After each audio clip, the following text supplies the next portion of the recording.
To reset a computer, removing everything from the main hard drive, use these steps. Open Settings.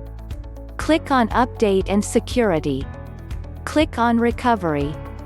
Under the Reset This PC section, click the Get Started button. Click the Remove Everything option. Optional, click the Change Settings option. Optional, turn on the Data Drives toggle switch to erase the Windows 10 installation drive and any other storage drive connected to your computer. Click the Confirm button. Optional, click the Show Me the list of drives that will be affected option to see drives that will be erased during the reset process. Click the Reset button. Once you complete the steps, the wizard will wipe out the system drives depending on your option selection, and it'll reinstall a copy of Windows 10, restoring the factory settings. Thanks for watching. You can find us on